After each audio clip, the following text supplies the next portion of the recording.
where it took us 5 months, all of us collectively, to fight to make sure we preserve the right for you and me to elect a government and to reject the government when they don't serve. And the combination of that cost this country years.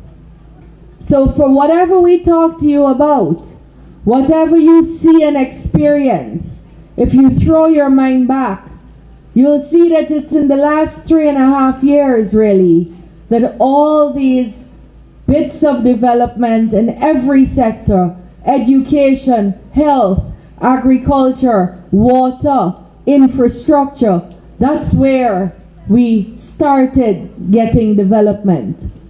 Today, I want to focus on education.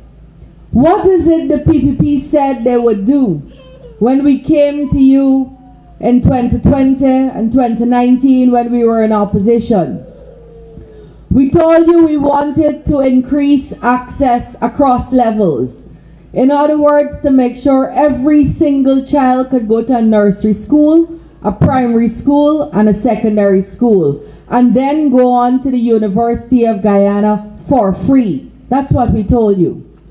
We told you we wanted to increase quality by making sure we trained all your teachers and that we train more teachers and that any young person who had the qualification to be trained would be trained by us. We told you we wanted to remove from the system and from your homes the hidden costs in education. Food, uniform, textbooks, carry resources to school, chalk and cardboard and Dettol and bleach. Remember when they used to send you those lists? We told you we wanted to remove those costs. And today I stand here with great pride and very humbly to say Irfaan Ali and the PPPC has fulfilled every single promise they made to you and have gone past those promises. We have built over the last 3.5 years in this country 6 to 7 nursery schools across Guyana. 6 to 7 nursery schools. We've built 4 to 5 primary schools, and we have built or are building 4 to 2 secondary schools. That's why Carolyn told you she couldn't keep up with the numbers. Right here in Region 1, we have built 7 nursery schools, 16 primary schools, and we have built or are building 6 secondary schools right here in Region 1. That's the access we talk about. And let's look at where we came from. In 1992, when the PPPC came into office, there were 3 secondary schools in the hinterland communities. 3 secondary schools in regions 1, 7, 8, and 9. And that's why Carolyn, brilliant, shining in the world today, could not go to secondary school. Not because she was dunce, not because she was incapable. There was no secondary school for her to go to. We met 3 secondary schools, one in Mabruma, one at St. Ignatius, and one at Bartico. And it's in its worst economic time in this country, when we were paying 94 cents on every dollar in debt, when the world considered and referred to us as a HIPIC country, HIPIC, heavily indebted, poor country. That means we the poor, we had plenty debt. During that time, the PPPC built out 10 more secondary schools in regions 1, 7, 8, and 9, because providing education to all our people, whether we're poor or rich, is very important to us as a party. So right here in region 1, we built the Santa Rosa Secondary. Marty was able to go to that school. We built the Port Kaituma Secondary. And right now, We had to rebuild the Northwest Secondary, which was destroyed by arson.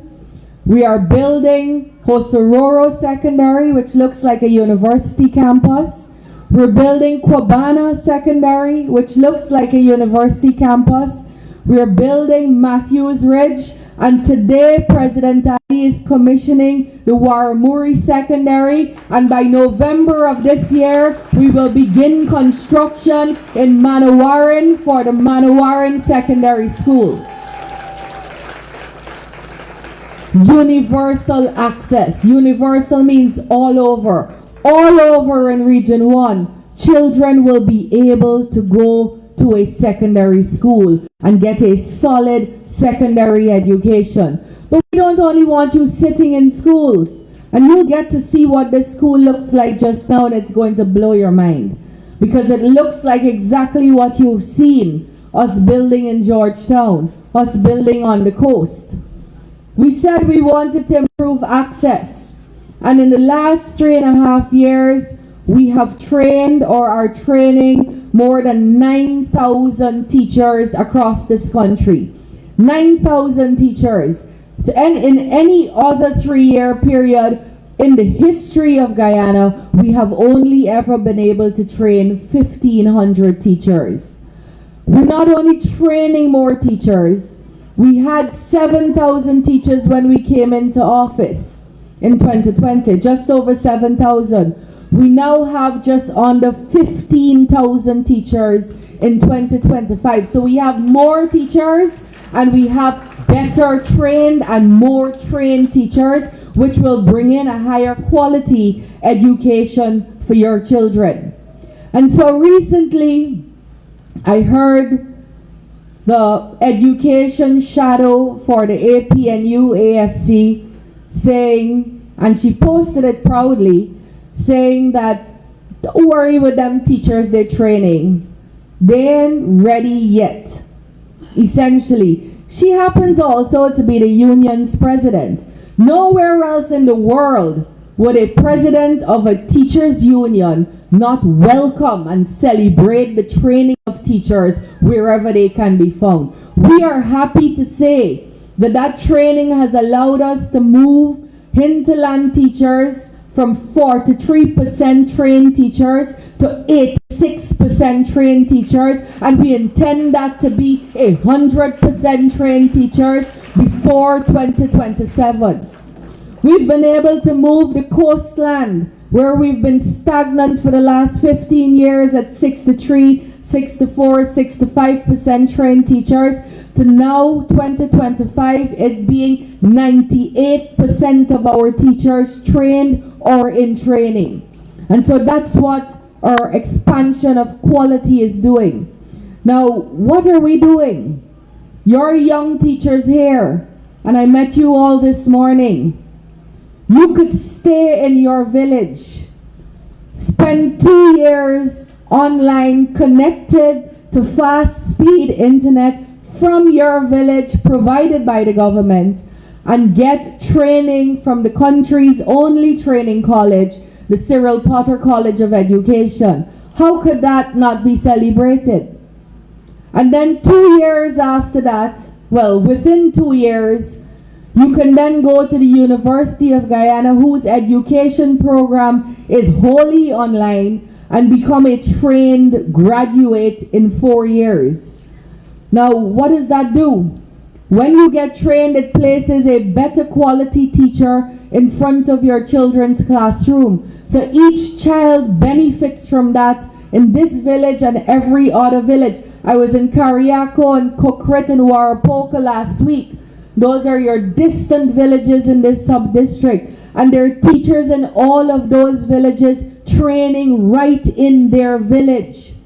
But not only does it give your children a higher quality of education, every teacher that gets trained immediately gets a better salary so that teacher's home is improved. Every teacher that goes to UG immediately gets a trained graduate salary so that teacher is able to improve themselves.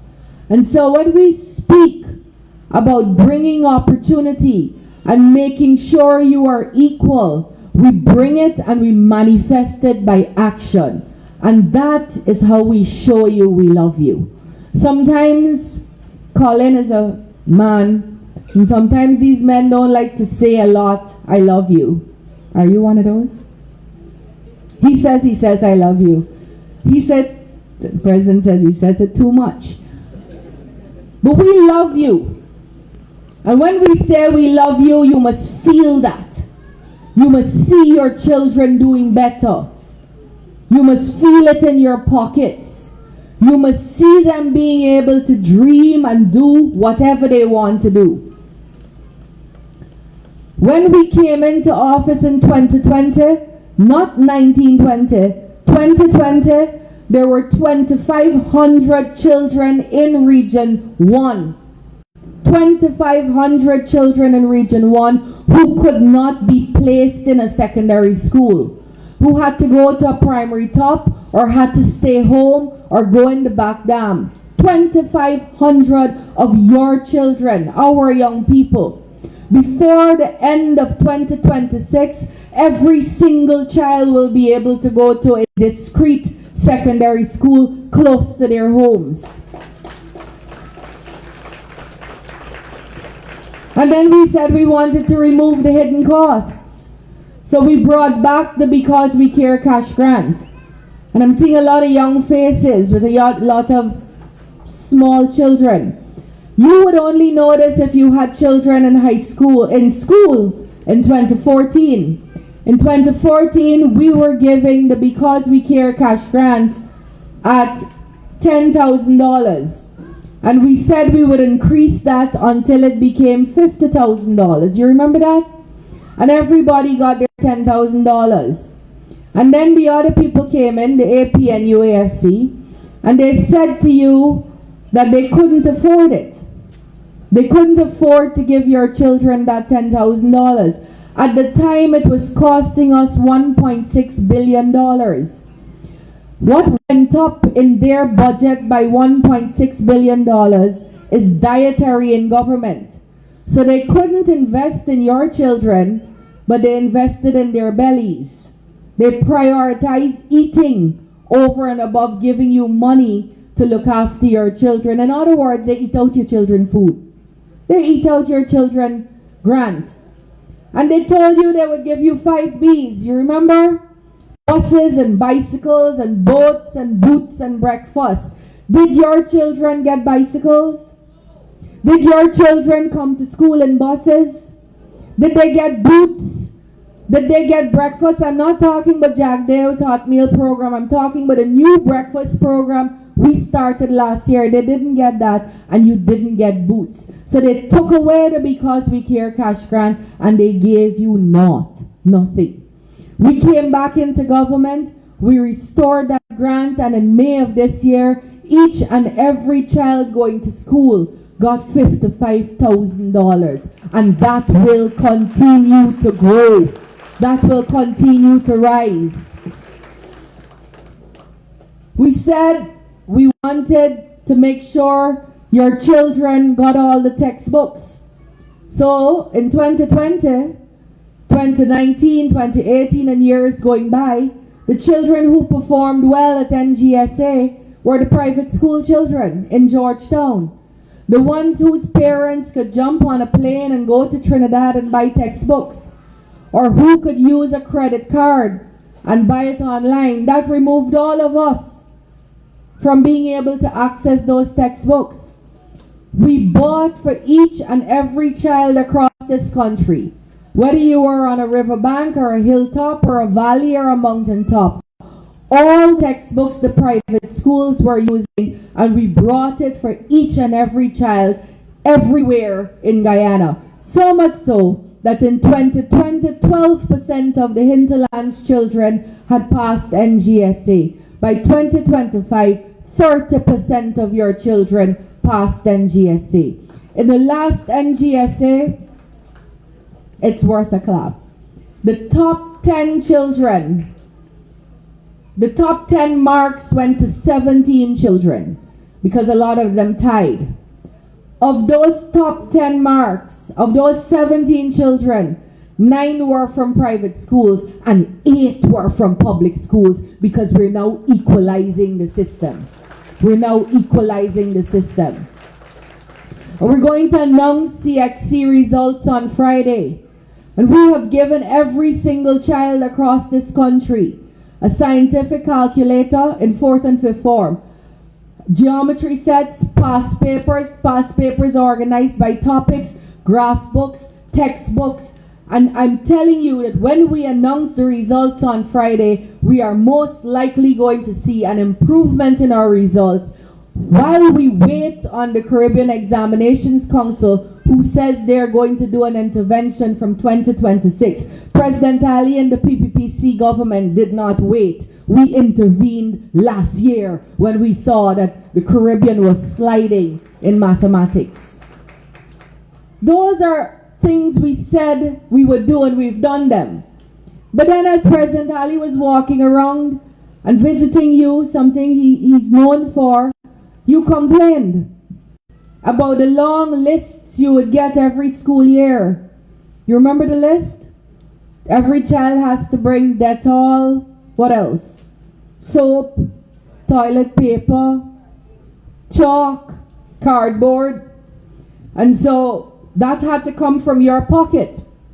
Or you had to do the bring and buy sale.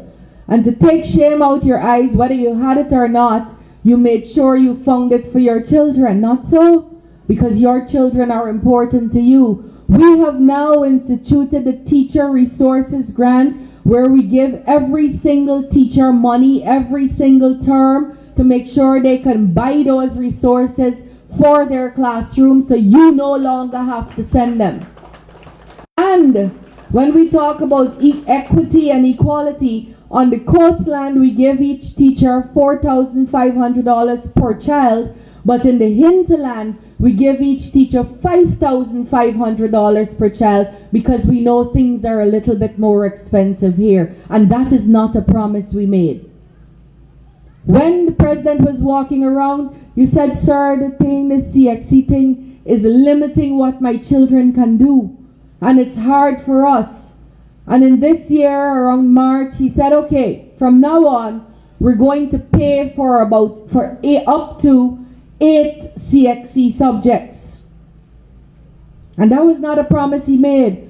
And then the parents who paid last year, because their results are now coming out on Friday, they said, sir, but we don't pay and we're still trying to struggle with that debt. And he said, we are going to refund you. And last 2 weeks, Marty was in your region refunding each of you for the money you spent. And I see you shaking your heads, so you know what I speak of. And these are not promises we made. These are excess, because for us, once we have, you will get. Once we get, you will get. When we have a little, without a drop of oil, we gave you $10,000 on the Because We Care cash grant. When we had a little, without a drop of oil, we built 10 secondary schools in the hinterland communities. Now that we have a lot, all of you are getting more schools, cash grants, textbooks, uniform, free university, payment to go to the CPC. No longer do you have to wait until 2 people have trained before you get your turn. If all 10 of you want to train at the same time, all 10 of you can train at the same time. If all 10 of you want to go to the University of Guyana for free at the same time, all 10 of you can go to the University of Guyana for free at the same time. So my friends, what you see is a consistent picture from a consistent party that says to you, once we are in government, you will see growth in your homes, in your families, in your children, in your village, in your country. You're going to see that growth. And you've seen us, and you've tested us. You've tried us. And I don't know if they do it here, but in Georgetown, we do taste and buy in Guinea season. Do you do it here? Or a charity? a charity. And if you're like me and you like guinea, I taste from every basket. So by the time I'm done, I don't even have to buy. But the reason, I do buy, sir, I do. But the reason they do that, and they allow you to do that, and the reason you participate, is you don't want to buy a couple bagfuls of guinea, but when you go home, it casa because you didn't test it. You want to know the product you're getting, not so?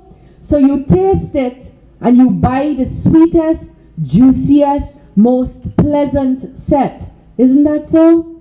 You taste Irfaan Ali. You tasted Bar Jagdeo. You have tasted the PPPC. You have seen what they give. So on September 1st, I'm inviting you to buy them back so you could get more goodness and sweetness in your homes, in your villages, for your children. And they got a lot of people coming. So before I take my seat, this is an election season. We're not here to campaign. I'm here to open a school. A school that started long before President Ali announced any election date. A school that started and was born of our promise to make sure everybody could access secondary education. But it is true that we have an election around the corner. And I want to talk to you about that. What is election about? You could get very lost in the noise and the t-shirts and the caps and the buntons and the flags and jump and Louis C. and Calvin Barnett. And that's a beautiful part of our democracy. But elections are not about any of those things. Elections are about you having the power to pick what kind of life you want in the next 5 years. Elections are about you knowing what you want for your children and picking the people who are most likely to give your children that future. Elections are about looking at your old parents in their eyes and saying, I'm going to help you get a decent pension. I'm going to help you get the medicine you need when you go to the health center. I'm going to help you retire in dignity. Elections are all about you and you having the power to decide what your life will look like. And don't let anyone take that power from you. We will always stand with you. And we will always defend your right to choose whoever you want to choose. But I'm also inviting you to consider that when you're not going to win an election, you could promise anything under the sun. If John knows or Mohammed knows he can't win an election, he could tell you he will build a staircase to the moon for each of you because he will not have to deliver it. He could tell you he will bring an ATV and an electric bike and a Lamborghini for each and every one of you because he doesn't have to deliver it. And we are a people of hope. So we want to hear those things sometimes. But we are also a discerning, intelligent set of people. We must use that intelligence wisely to pick our own future.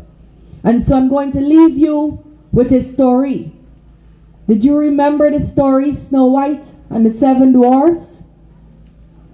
Snow White was this lovely princess, beautiful and pampered, living in this house where these 7 dwarfs were looking after her. They would go out and cut wood and provide medication and education and cleaning agents and food and whatever else Snow White needed. So the 7 dwarfs were like the PPP. Whatever you need, once we can afford it, we will work hard to bring it to you. And they warned her, don't open this door to strangers. Do not take things from people you don't know. Be careful. And one day somebody knocked on her door and they had a bright new shiny apple in their hand, and Snow White was tempted. And she opened the door and she took a bite of that apple and she was poisoned. So today I'm warning you, don't open your door to people you do not know. Don't Don't open your hearts to people you have not tried and tested. Stay with the people who have been serving you, not because we own you, not because we are entitled to your vote, but because Irfaan will continue to be your servant. Because the PPPC will continue to serve you in every sphere of your life. So today is a historic day for this village. This school will allow all of your children to become whatever they want to be. This school will allow your children equal opportunity, even as they enjoy your love and food and guidance.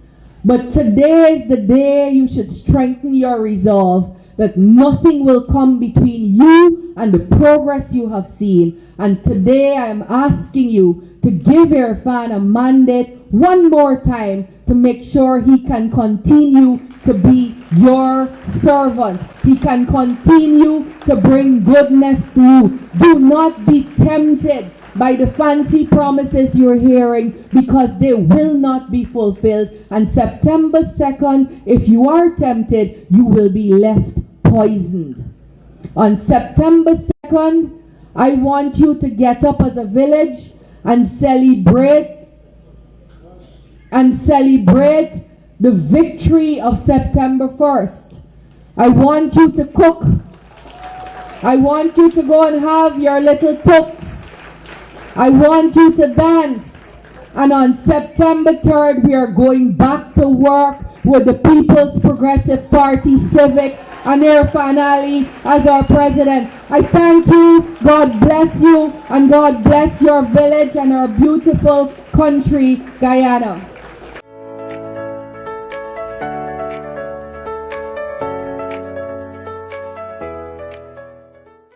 All the speakers did an extraordinary job at outlining very clearly our accomplishments, but importantly about talking about the future and what is at stake and how important it is for us to embrace that future.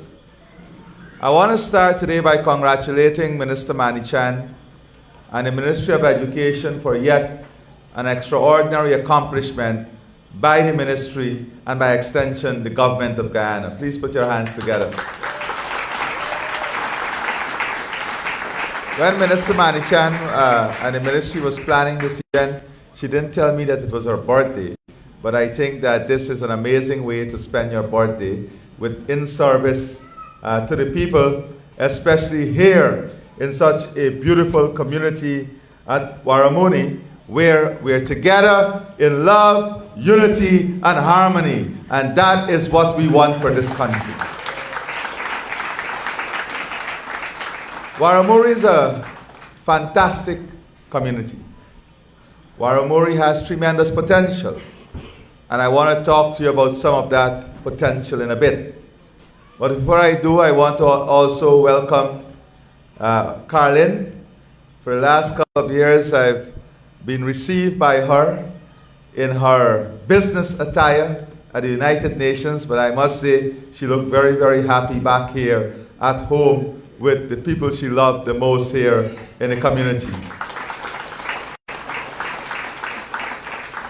You know, Carlin has an extraordinary life so far. One of the youngest members ever in the cabinet, one of the first woman to be Foreign Affairs Minister in Guyana, the first woman to be Minister of Foreign Affairs, and the first woman to be our permanent representative at the United Nations, and all coming from here in Region 1.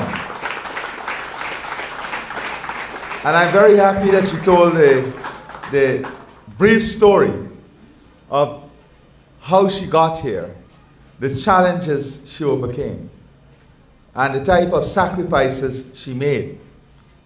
But one thing was ever present, and that was her belief that she can do better, and not only believing, but working on implementing that belief. so that today we celebrate her enormous accomplishment. And I want to say to you today that I know you are all people of faith. One of the things about these communities is that they're very, very close to the Bible. And they spend a lot of time in church, they spend a lot of time in communion with each other. And I want to remind you that the Bible emphasizes the importance of education and wisdom, presenting them as valuable gifts from God. Importantly, the Bible teaches us that wisdom and education are valuable gifts from God. And then we are taught in the Bible that men and women must work towards ensuring these gifts are imparted on the people. And that is why the People's Progressive Party, Civic, see education as the most important transformative investment in the lives of our children and our people. And I'm not, you would have noticed, I said in the lives of our children and our people. Because we also know that the book teaches us that education is a lifelong process. A lifelong process. And that is why today our education system is not only catering for our children, but giving our teenagers, giving our young people, and giving every segment of our population an opportunity to be educated regardless of your age and to contribute to the development of our country. And that is important. We're investing in technical education. We're investing in remedial education. We're investing in education to improve your efficiency in your business. That is the development of women entrepreneurs. We're investing in financial education. We're investing so that we can have a more efficient population that can enjoy the full fruits of their labor. Now, I want to say to you how important this investment is, like all the other secondary schools that we're building across this country. And Carlin and Colin and Priya and our headmaster and Lennox, the chairman did a good job at demonstrating how important these investments are. And one might say, you only have X amount of students, very small population in these communities. Why invest in schools that will give them, that you bring modern labs, modern training center? And it's a question that is really interesting. Because if you're telling us that we should build a modern secondary school here at Waramuri, but we shouldn't think about giving them a modern lab, you're telling me that we're setting out this investment to limit the potential of their children that we're investing in. That is why we made a very conscious decision that every single secondary school must have parity in the type of services and the type of value it creates for our children, so that there is no gap. Very soon, the Minister of Education will be turning this out for a number of labs in secondary schools in Region 9. Because we believe that secondary education is not only another tier of education, but secondary education is about preparing you for the journey of life. It is about that important step that gives you the opportunity to realize your true and full potential. So today, whether you want to be a trained teacher, a doctor, a nurse, a pharmacist, an engineer, an agriculturalist, a technician, whatever you want to be, you know that this government will invest so you can achieve it right here in Region 1, right here in your community. And I don't say this lightly. When I became president, I called the heads of the joint services together. And like other PPP presidents, I said to them, we have to ensure that our Amerindian young people, our indigenous young people, have equal access to the opportunities in the police force, the fire service, the prison service, and the Guyana Defense Force. And I said to them, not only equal access by joining, but they must also become officers. And they said to me, but the problem is the entry requirement. Today, because of the investments we have made continuously in secondary education, I can stand here proudly and say to you that in the Guyana Defense Force, out of the 70 recruits this year for the cadet program, out of the 70 recruits this year, 10 are indigenous children, indigenous young people. Because now they have the opportunities. And when I was in my first 2 months of presidency, I went to an indigenous community and a young man got up and he said to me, Mr. President, I want to be able to fly that army chopper you came in here with. I think Colonel Howell was there with me. And I said to him, we will ensure that you and others like you get a chance of realizing your dreams. Today we have said that many of these young persons will go to Air Corps. They will go to engineering. And then we extended the Marines section of the Guyana Police Force. And we found out then that where are we going to get the technical people to captain these boats and to take care of these boats?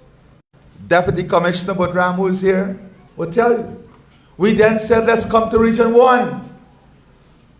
And today, the Marine section, we have almost 60% of those in that new Marine section, indigenous young people in the Guyana Police Force.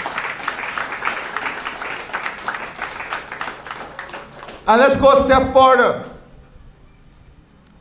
In the Guyana Police Force, today, this year, more than 380 of your young people will have completed the training program and are now in the Guyana Police Force, and we have now 65 additional in the training school.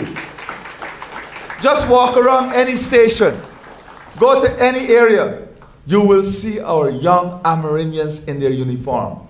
And it is becoming strikingly noticeable because of the numbers. And I've just said to the joint services that we are going on the second phase of recruitment this year.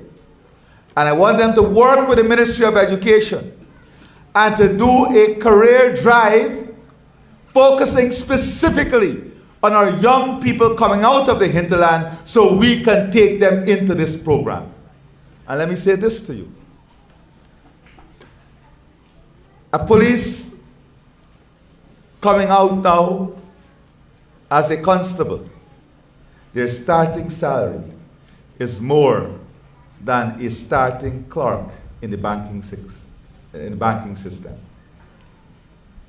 Their salary is more than a clerk in the banking system. And we have set and streamlined a career path in the Guyanese Police Force, in Guyana Police Force. But more importantly, every single teacher in your region who want to be a trained teacher, they can be a trained teacher right here. Right, Priya? Studying online. But that is not all.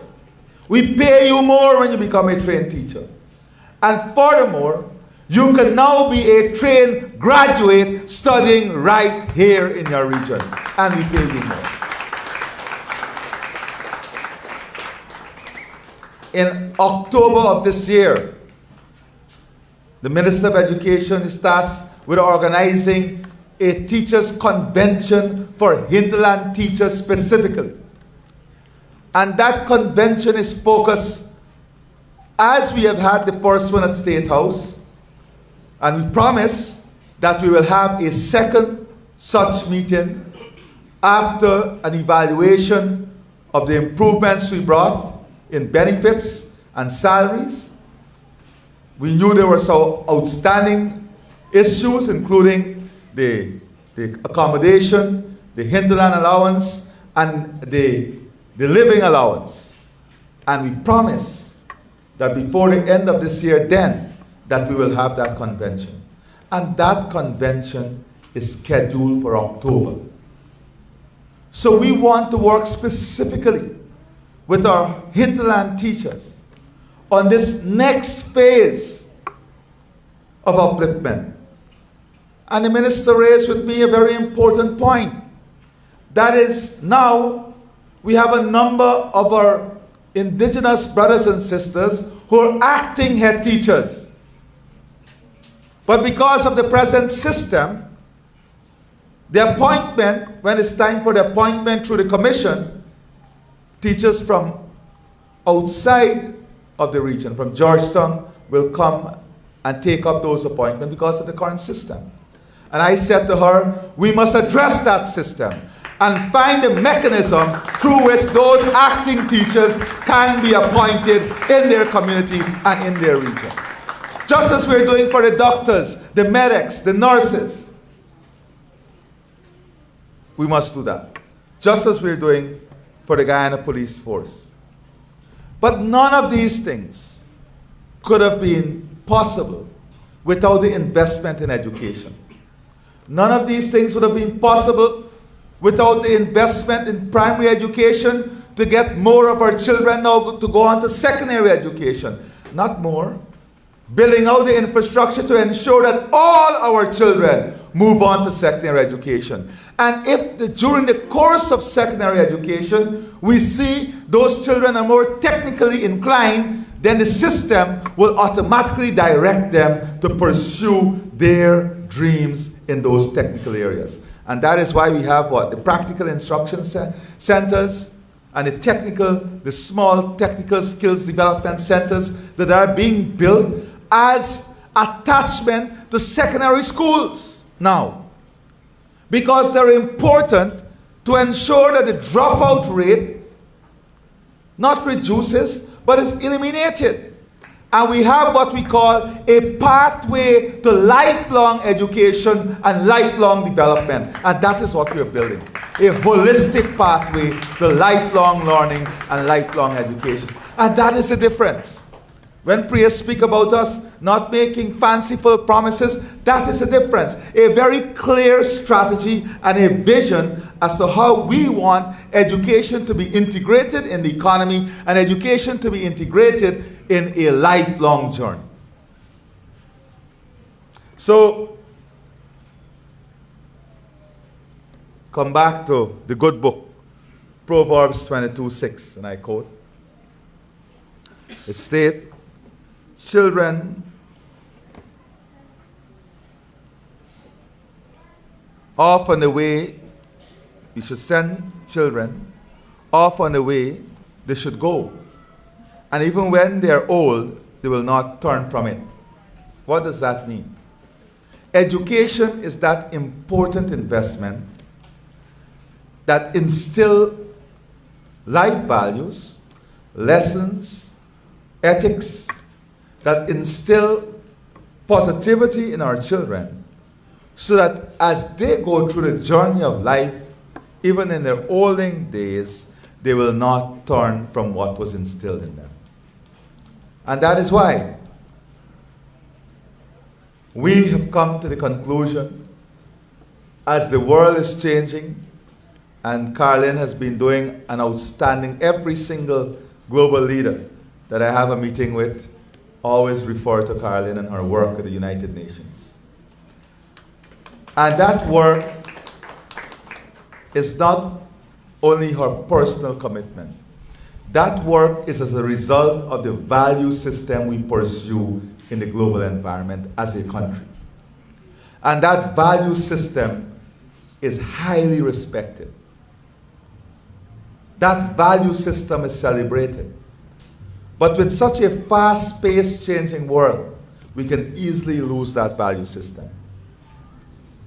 When people don't understand that decisions they make on September the 1st can risk the sovereignty of our country, can risk our national security.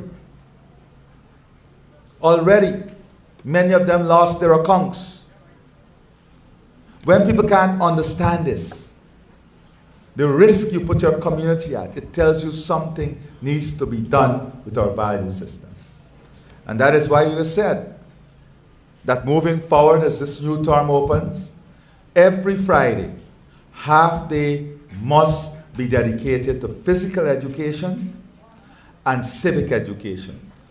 And Minister Manichan has the responsibility to work with the Guyana Defense Force to put the system in place, because the Guyana Defense Force, Guyana Police Force, and Prison Service will provide the personnel to implement this in every single school in the forest space.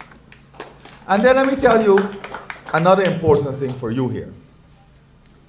Many of the teachers in the hinterland communities are young teachers. Am I not right? Young people. And many of them have children. We have taken a decision that in the next government, we are going to build child care facility within every NDC and in every locality. We're going to upgrade and upskill those persons on the part-time pathway program to be child care personnel, and your children would have a safe facility whilst you pursue your professional career. And that is specifically for women. Women are specifically placed at a disadvantage. You heard Carlin's story. Priya will tell you about the story of her own mother. I can tell you about the story of my own mother. What they went through to become a trained teacher. What they went through to become trained graduates. Today, we're investing to give you that. Life decisions are not about a one-moment occasion.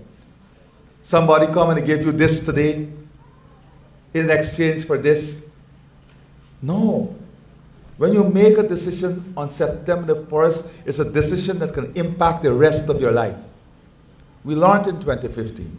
We lost jobs. We lost investment. You did not even see ministers or officials in your community. And this accomplishment of this government is not only about the president. Look at our team. Take a conscious look at our team. The local people here, Ashley, the chairman, our extraordinary vice chair, Sarah, all the local leaders doing tremendous work. So the future that we have before us is an exciting one. But let me tell you some of the things that are already planned for some of the communities here. Waramuri, you raised with us the issue with your dam. Isn't that true? The revetment, the road, and the dam. You raised with us the issue of having a proper wharf and landing facility. But I want to tell you that we have issued an instruction that this year and in the next budget, we will be building farmers' landing and wharf facility at every single one of the community in the river.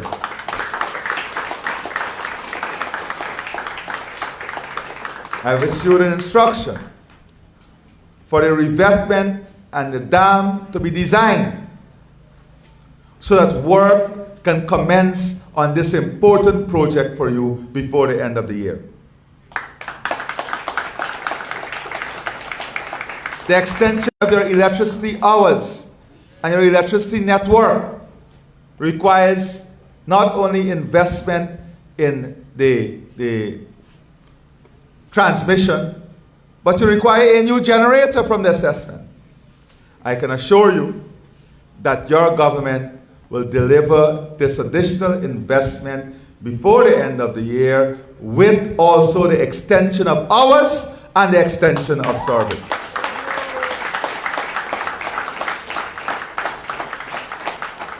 And when I met the leaders, they said Para needed a bus.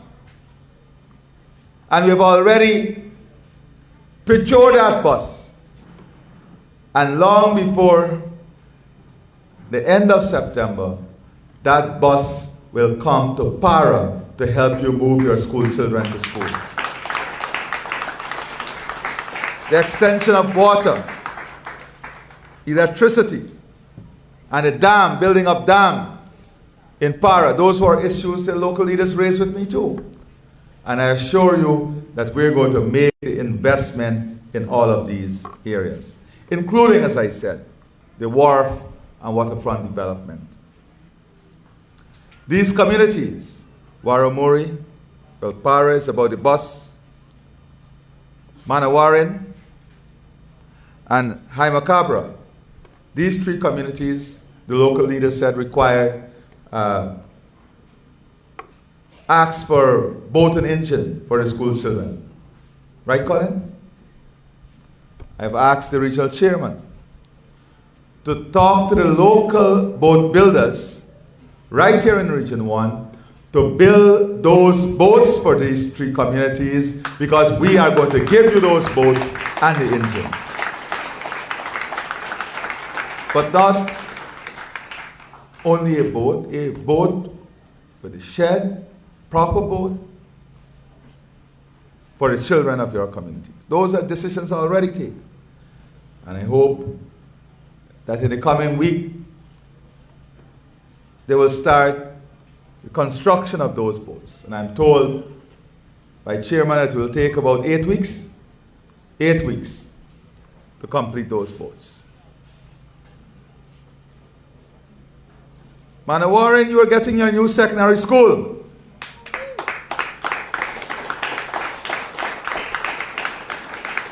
Haimacabra, you asked for the roads. That is already in the program. Electricity. We have the generator, but you don't have the transmission lines. We have already set aside the money to have that transmission line designed and started within weeks.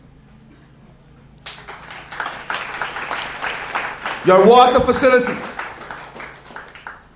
And of course, you want a medics. But let me say this.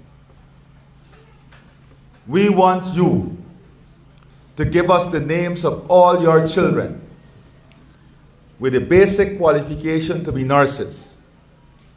Listen to me. All your children with a basic qualification to be nurses. You give us the names, we will take them, we will train them, we'll house them, we'll give them a stipend, and we'll guarantee them a job as a nurse or a patient care assistant after.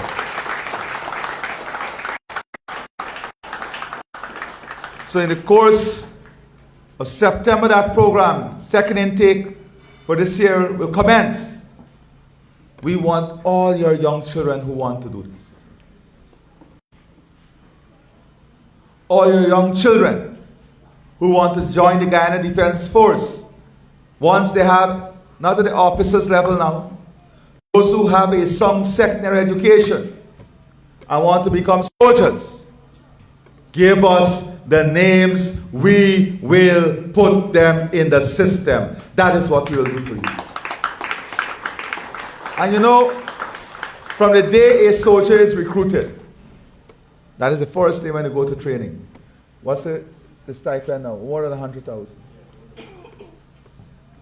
Their stipend, Carlin, is more than $100,000 per month as they go to training. Some secondary education from day one, as soon as they're recruited. And when they finish of course, they go to the full salaries. Those are the opportunities that are growing and increasing for you. And I know Within these villages, we have about 600 plus households. Right, Colin? They said about 600 plus. Whatever the number is, though, within these 4 communities, we want to work with every household, empowering you with financial and technical support to do 2 things that you want. One is the building out of a cassava mill facility to do processing of your cassava, but more importantly, we want you to expand your production. So we will invest with you in the tools, the equipment, and the money to expand your production.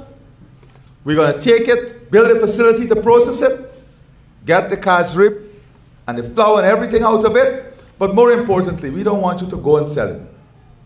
We will get the Ghana Marketing Corporation to come to that facility, take your product, pay you at a stable market price, and take it to the market.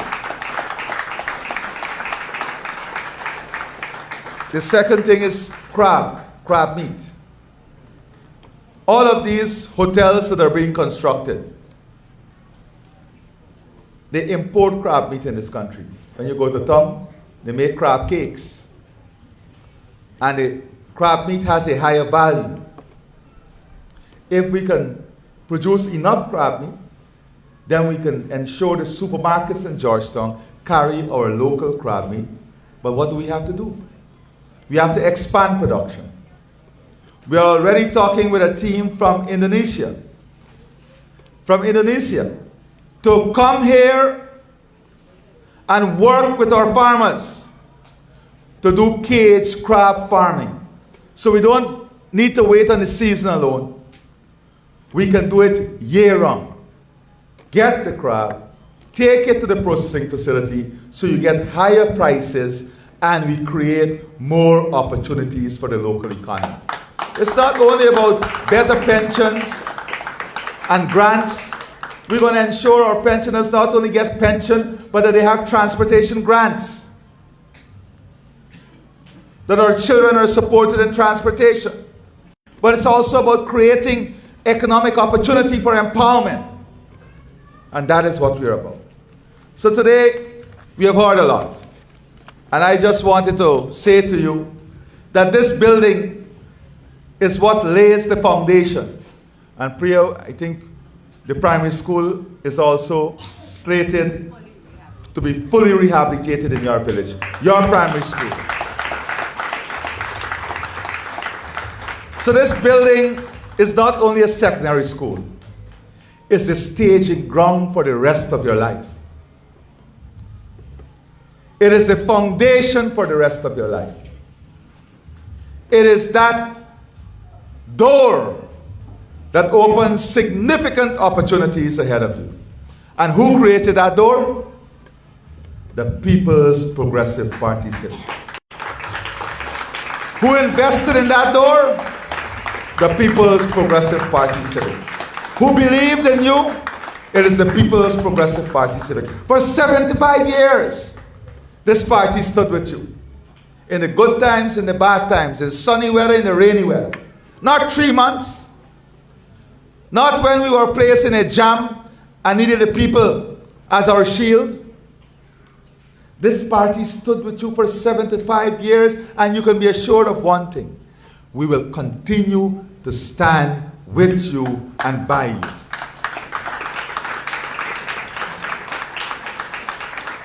So we can't be here and ignore that big decision that we have to make on September the 1st. Priya is right.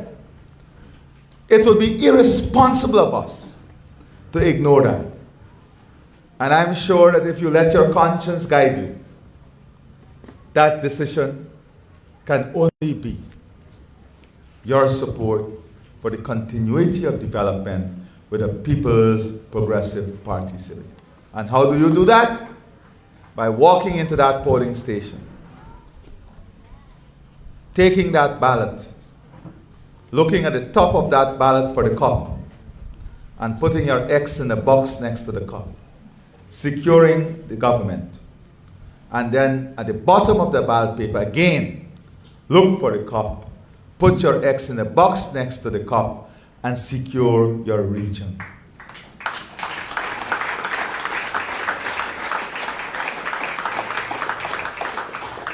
And I assure you, once you do your part, we are committed to working harder, stronger, and better for all of you. God bless you, and thank you very much.